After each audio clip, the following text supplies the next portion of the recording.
Hey guys, welcome back to my channel. It's Meek again. Okay, so there's so much going on with Chanel at the moment. I have so many videos coming up because Chanel are just up to so many games and shenanigans.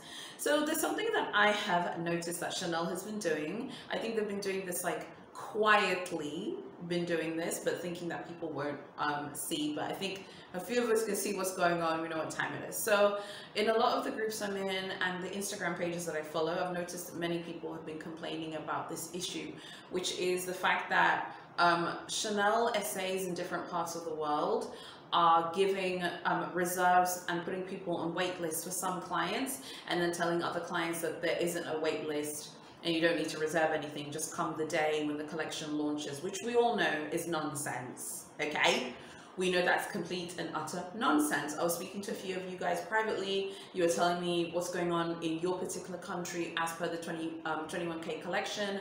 Many of you told me privately that, you know, hey, how come you told me that, you know, this was coming out? How come I don't see it in the store? So I wanted to just share some of my theories. Of course, I can't prove them. It's fun to speculate, but this is what I think is happening. So yeah, if you like this kind of thing, make sure you're subscribed, like this video, hit notifications. You don't want to miss my videos that are coming up. I'm on a roll and I can't wait for you guys to see what I have in store. I think in general, Chanel are using wish lists / wait lists. By the way, I'll be using both of those terms interchangeably, but they pretty much mean the same thing. They're using those lists as a way to push people out and to push people away from the brand. Over the past few years, many people have noticed, like as per Chanel's price increases, that they really want to target a different type of client. I think that's true, and you know, them wanting to have, you know, very like affluent people who can purchase like across multiple categories. I think that's completely true, but I also think that people forget it's not just the price increase that proves that, and I think we can see that here with these issues of the wait list. So many people have said like, hey, how come, you know, on YouTube videos I'm being told go to my SA and ask for the book and put my name down and my SA says no. Well, I don't know. I think it depends where you are in the world. Definitely the Chanel boutiques and the concessions in the United Kingdom, many people are being told that, and that is just not true, because VIPs and big spenders are spending a lot of money, and how come they're able to score the really coveted bags really soon. Something else I noticed is on Instagram, particularly if you follow a lot of like Instagram Chanel pages, you know,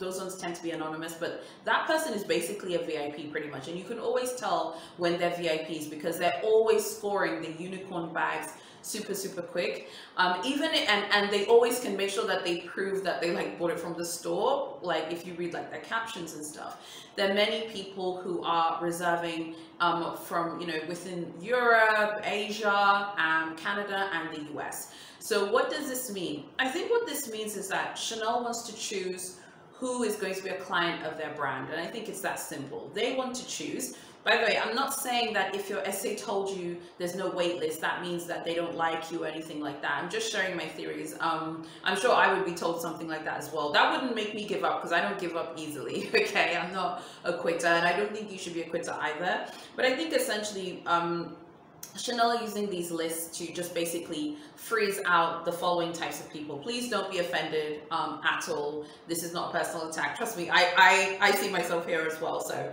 it's not an issue. I think first of all, Chanel are trying to freeze out people who want to save for one bag. You know, you see lots of comments on a lot of luxury channels like, hey, I'm trying to save for buying a classic flat with gold hardware. I feel like I'll never be able to buy it. I feel like Chanel don't want people who are saving money to purchase their products. I just feel like that's just my personal take on it, and that's how I think that they see the situation.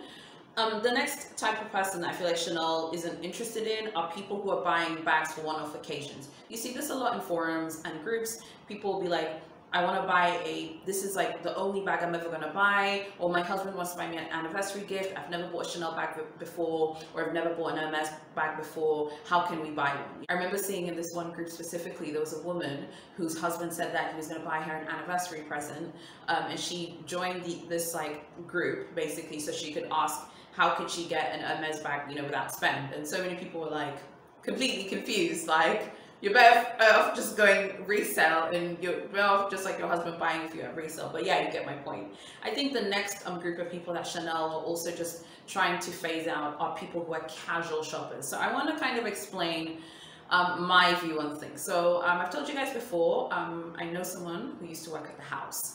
And this is like info from like a little while ago, like a few years ago, but I think it's pretty much still true today. I was told that in Europe, Chanel VIPs, like the VIP level starts at 100,000 euros a year, excluding bags. So obviously in different jurisdictions that are competitive, it might be a little bit more and stuff, but in general, I think that Chanel has like two types of people who spend a lot. I think there are people who are big spenders. So someone who maybe does buy 12 bags a year. Let's say you do buy 12 bags a year, which I think is like the limit, right? Let's say you buy 12 bags a year, each bag is $5,000. Okay, you spent $60,000 on leather handbags, sweetheart. You're definitely, you know, a big spender for sure. You're definitely a baller, right? But I think that they see that differently to someone who buys ready to wear, buys fine jewelry. So I think someone who spends 60,000 a year on their ready to wear and their fine jewelry is still going to be taken more seriously as a VIP than someone who is spending 60,000 a year only buying bags. So not buying ready to wear, not buying jewelry. Ready to wear is like really big for Chanel. They take people who want to buy clothes very, very, very seriously. And I think that the casual shoppers who maybe buy a few bags a year casually, but do spend money, but are buying a few bags a year casually. I'm not saying that Chanel's like saying we don't want your money, but I'm saying that if the estate can't convert you to purchase ready to wear, to purchase fine jewelry, I feel like they'll just kind of abandon efforts with that person and they'll go and put their energy into other people. I know what I'm saying sounds harsh, but these are the harsh realities of business. You know, in business, you focus on your most profitable customers. You focus on your customers who give you the most money. This is the same in any business, particularly these like high-end luxury businesses. They need to focus on the people who are really going to be spending all of the time. I remember in some of my Hermes videos, I would tell you guys, like, you know, sometimes a VIP will reject a bag and that bag will go on the shop floor and someone will walk in and take it. I remember saying that once and someone came for me in the comments and someone even came for me in my DM. And I'm like, look, I'm sorry. I don't make the rules, okay? I just report them back to you guys, okay? And that does happen. So I think what Chanel wants to do is they really want to cultivate a very, dedicated a group of VIP clients who are constantly going to be shopping and buying across all categories, not just people who want to buy the latest handbags. They really want you to buy the clothes and their fine jewelry for sure.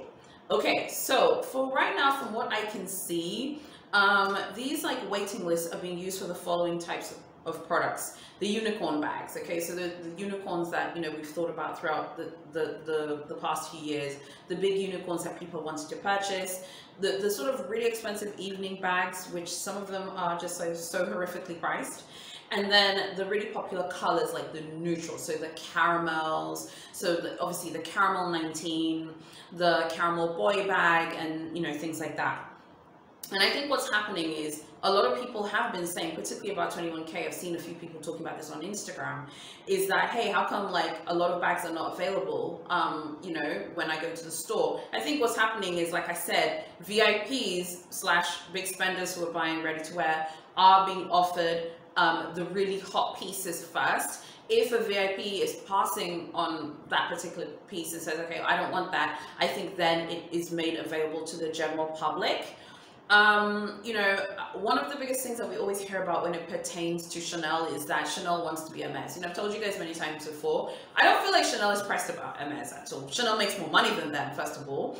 House has seen that Hermes's approach to creating scarcity means that they just have a constant stream of people who are coming back time and time again. So I think what Chanel have done is they have adjusted, but Hermes is by no means the creator of this thing. I've written here a bunch of houses, I'll write them, different brands within luxury. Audemars, Patek Philippe, Rolex, Ferrari, they all have a version of the game. It's not just Hermes, and I think it's really important not to just focus on Hermes. Like Audemars, Patek, Rolex, Ferrari, I was like researching this like highly coveted Audemars watch that Edwin liked. I was just researching and reading about it, and I remember just stumbling across this forum, okay, and a woman had asked like, oh, I want to go and buy this watch for my husband, and they were like, you're a woman, they'll give it to you. They were like, you're a woman, you're going to be offered it. And it just made me laugh so hard, because that's exactly what a lot of us say about Hermes as well, that men go in and get offers, but it was hysterical. So they're not Hermes are not the only game in town when it comes to games and shenanigans, okay? All of these brands have them, okay?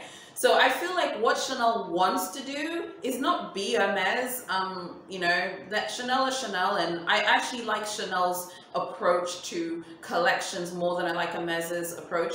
I actually like the way Chanel approaches seasonal bags better as well. But I think what Chanel wants to be is Chanel wants to be the retail playground for VIPs, big spenders, and people who are part of the jet set.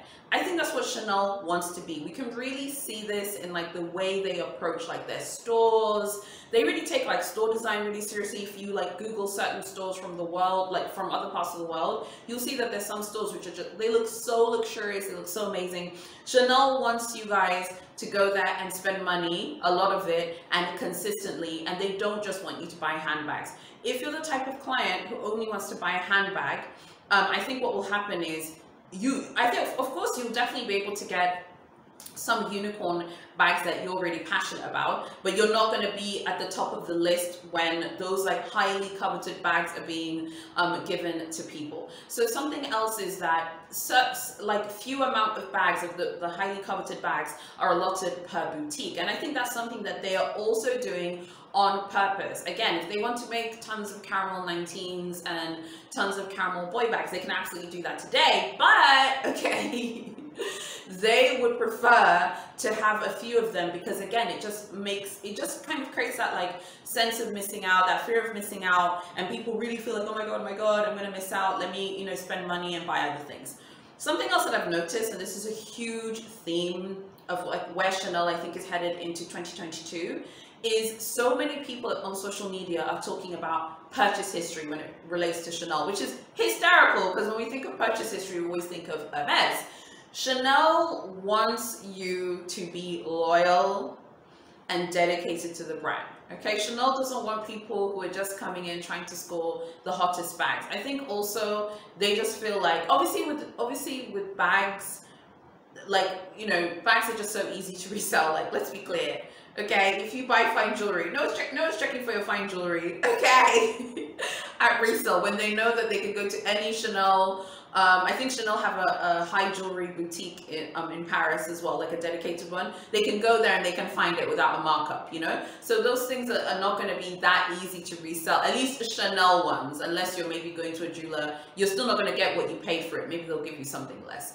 So I think that Chanel really just want you to like, they really want you to show that loyalty, and they need purchase history. I have seen so many people on Instagram and on like a lot of Facebook groups talking about, hey, I can connect you to this person, but you need to have purchase history. So if you don't have purchase history, even if you have, you know, 100 million pounds in your bank account, you can't purchase that product. And I think that's what Chanel want. They need to see that you have purchase history, and they need to see that you are a loyal client in order for you to get a unicorn bag. Even though big spenders and VIPs and VVIPs are who Chanel really wants to cater their business to, tourist spend is still very important, particularly for cities like Paris, obviously London, New York. Tourist spend is still incredibly important. And I think that Chanel wants to cater to tourists with these kind of, like the stores like the Cambon boutique, you know, stores like that, even stores like, you know, the one in London, like the Sloane Street boutique as well. They really want to use those kind of super ultra luxurious stores that, you know, instantly if you say Chanel Sloane Street, I mean, that just screams luxury, that just screams money. It's like dripping with money. They want to have those big stores that also have a lot of brand value, even just in the address. So I think the Chanel boutique in Los Angeles, Beverly Hills, I think that one's actually on Rodeo Drive, correct me if I'm wrong. So again, you get what I'm saying. It's that megawatt luxury, even when you just say the address. I think Chanel wants to cater to tourists in those types of stores in those types of places. And I think that they're willing to cater to tourists who are ready to spend big, because when you think of like people who shop at Hermes versus people who shop at Chanel, when it comes to the big spenders at Hermes know that they have to drop a lot of money to do one-to-one spending. Whereas, like, if you're a big spender at Chanel, you probably don't need to do that, because they're going to be looking at your spend on a cumulative, like, point of view, because they're looking how much did you spend for cruise, how much did you spend for this, how much did you spend for that. But I do think that Chanel wants those people who can come in and spend 20K, 30K, 40K in one shopping sitting. And in order to spend 20K, 30K, I mean, definitely in Paris, because I believe in Paris it's like, what, one handbag per passport, right? So in order to spend 40,000 euros, 30,000 euros in Paris, you have to buy ready-to-wear.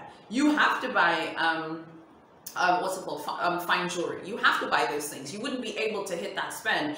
And that's very clever of them, because they know there's so many resellers out there. So they're making sure that the bags are really, really hard to get. Go on the website and you'll see what I'm talking about. It's so hard to navigate the website itself. You have to use the app. If you go on the website to look at like fine jewelry, you can look at anything you want, okay? They've made it as easy as possible to look at the fine jewelry pieces, which by the way are very expensive. They're very nice, but they're very expensive. So I think that Chanel, this is where Chanel wants to be. Chanel really wants to target an elite group of people, and they want to target people who are going to be constantly shopping and spending across all of their categories.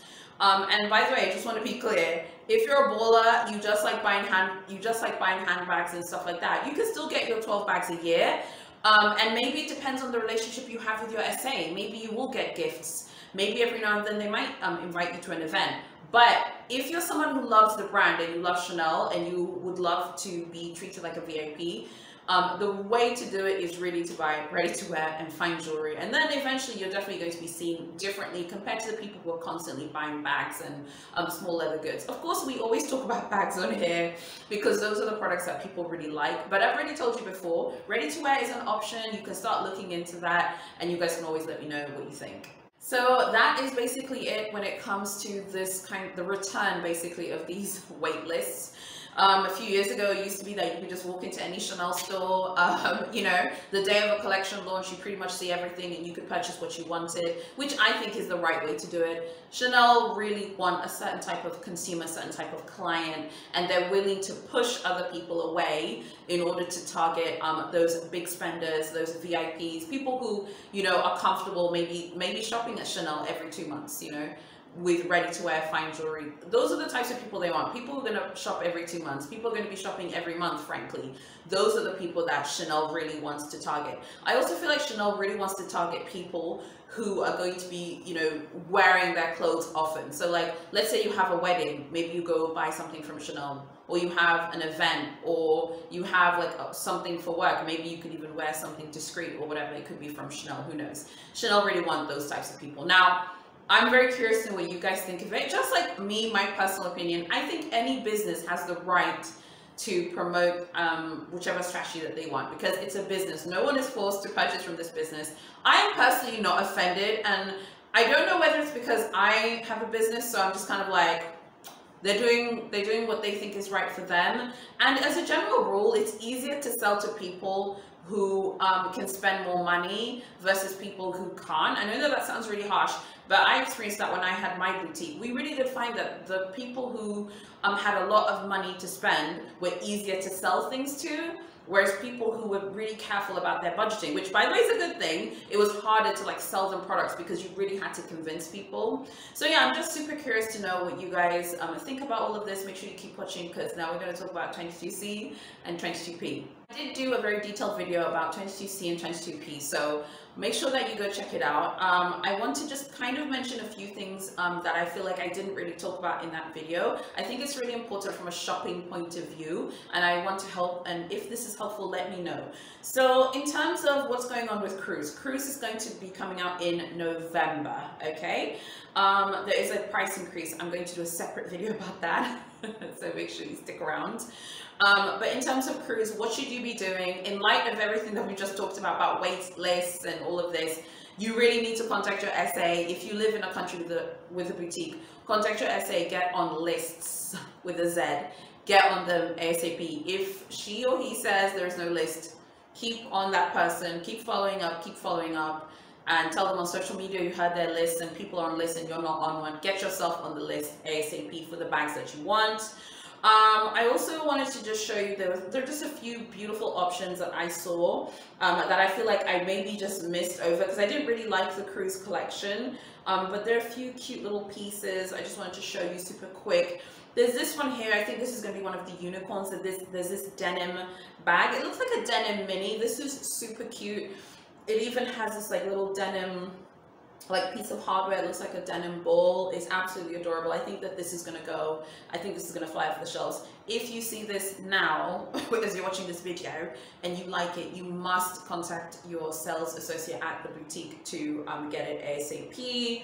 The next piece that is absolutely going to be massive, and I've already heard many people talking about reserving this piece, is obviously the trendy CC in rose gold hardware. I'm going to be talking about the trendy in my price increase video as well, so make sure you're subscribed and you stick around for that because that's coming out this week. This bag is going to go. There are also some beautiful bags for 22p, which I don't feel like I gave enough credit the first time, so I was looking over the pictures again. There's this one here. It's this beautiful pink, like coral pink, like pearly flap. This is going to go. I think this is going to be such a hot piece when the collection comes out in January. If you're interested, you have to go and contact your SA ASAP.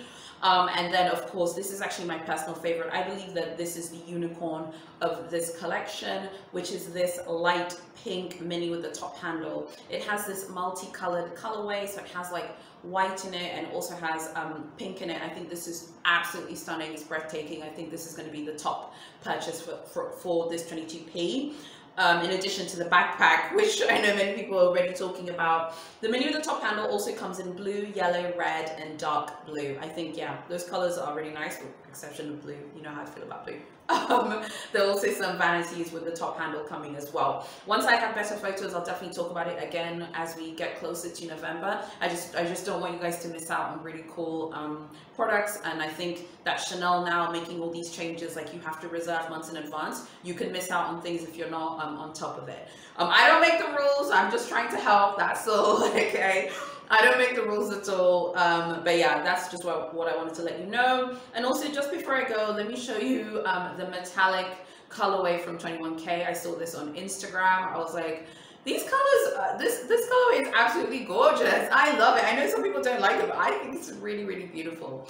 Okay, you guys, if you like what I'm doing, you know what to do. Subscribe to my channel, hit notifications, okay? Please make sure you like this video and stick around. Drop me a comment, tell me what you think. What do we think? Do we care? Do you guys not care? Am I being a bit too carefree about this? Am I just being like, whatever? Or should we be more upset? Let me know what you think. Thank you so much for watching, and I'll see you in my next video.